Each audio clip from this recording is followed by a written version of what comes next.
Hello mga ka-TH, welcome back to my channel. Medyo matagal din ako na hindi naka-upload kasi medyo busy sa mga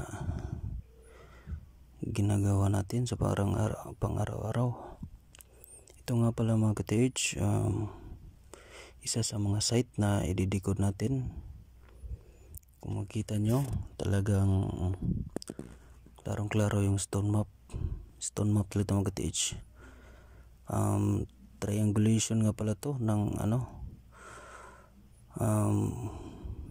kahoy or wood, yan no. Yan, triangle, ibig sabihin niya ng ka-TH, mga kahoy, yung actual na kahoy at meron din ng mga elemental marker na wood element. Yan, sinom ko yan, ibig sabihin niya na little deposit. Yan naman sa gilid, yan o, tingnan nyo, may cross, tapos may triangle sa ibabaw, tapos merong box na may dot. Yan, ito na yung quick deposit mga ka-TH, alignment nila. Ito na yung hanapin natin. Meron akong actual na video nito,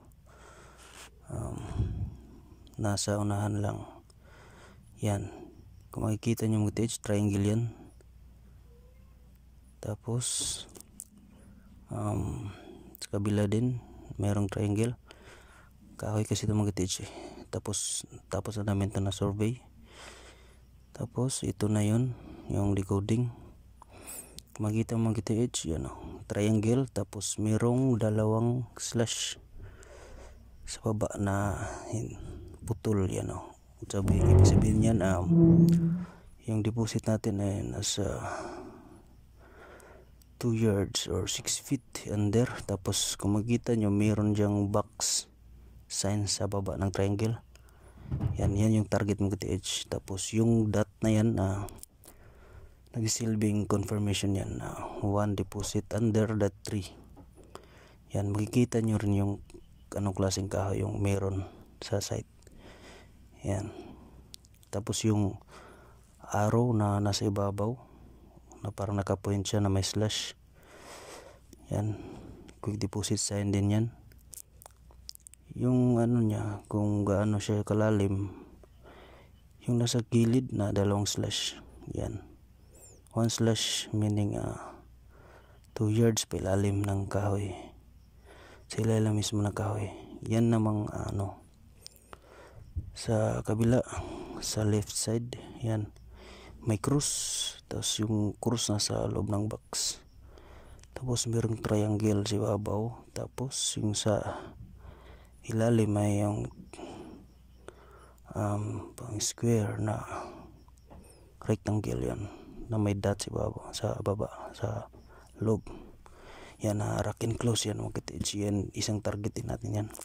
Possibly din na yung cross na nasa left side ay deepness yan. Ibig sabihin niya deepness, pwedeng 10 feet, pwedeng 10 yards or 30 feet.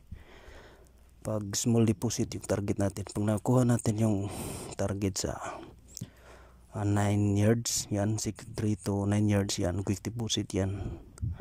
Pero pag 15 to 30, yan small deposit. Yan, tapos yan yung tatlong dot slash yan ibig sabihin niya small deposit yan, small or little, kanji yan ng little.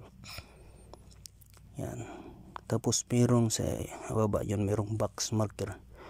Huwag niyong pagkamalan na araw yan mga ka-TH kasi box yan. Ibig sabihin yan, in front niyan ay merong deposito na target natin. Pero yung unahin natin yung sa ibabaw mismo ng yung quick deposit na target natin. Dito na yun mga ka-TH, yung sinasabi ko sa inyo na kahoy, ito yun. Yan, tingnan nyo, yan, metal element yung sanga nya, ibig sabihin metal under. Yan, merong mga bato dyan na nakapoint dyan sa ilalim mismo ng ugat ng puno. Kaya lang hindi ko na video kasi masyadong mainit mga ka-TH. Tapos yan, manukan kasi mga ka-TH, merong mga manok. yung may-ari ng Primabyan. Ang orientation yan ay 135315. Ito sa likod ko ay 135 degree, kay tama siya mga ka-teach. Kahoy, wood element. Doon yung sinasabi ng alignment na nandun sa stone map yan. 135 means kahoy, wood element. Tapos yung nakita nyo na sanga na pormang metal element, yan pababa. Sabihin nun ay treasure under the old century tree. Kaya may arrow yan sa ilalim mga ka-teach. Ito naman yung elemental marker. Hindi siya saktong kahoy, talagang elemental marker yung ginamit niya. Ibig sabihin niya sa wood element. Yan, ito. Para siyang muhon marker. Yan, nakapurmang metal. Ang alignment niyan mga ka-teach ay 300 degree kasi yung marker na yan ay aso. Dug. Yan. Ganzi marker yan. Or holy beast yan. Dog marker. Yan in front niyan 315 ay 315135. Yan, alignment niyan ay 45225. 225 papunta dyan sa likod ay 45. Dito naman sa gilid niya magkalapit lang mag-teach yan 90 papunta dyan east side yan, yung may parang baliti na maliit na sinadyan lang binonsay. Yan, may dot tapos merong slash sa ibabaw.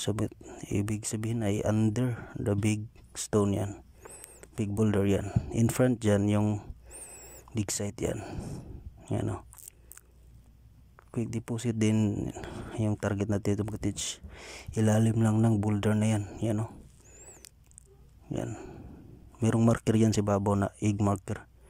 Yan, ito namin confirmation na kailangan tayo magdig sa harap ng nakawall na boulder. Yan, nasa ilalim niya lang mag-teach. Nakita nyo yun, yung nakahang na siya kasi nga backfill yan, backfilling yan. Ito naman yung fulcrum point na ito yung nakahawak sa degree nila. Yan yan, may hole. Ibig sabihin nakaharap yan doon sa pinakita ko sa inyo na merong dog marker. Yan, posible din na may quick deposit yung heart na marker yan, pero yung arrow ng heart na yan nakaturo doon sa pinakita ko sa inyo. Yan, ito yung confirmation ng quick deposit. Yan egg marker. Yan, nasa baba niya yung target mo ka-teach, yung pinakita ko sa inyo. Yun lang muna sa mga ka-teach. Maraming salamat sa panonood.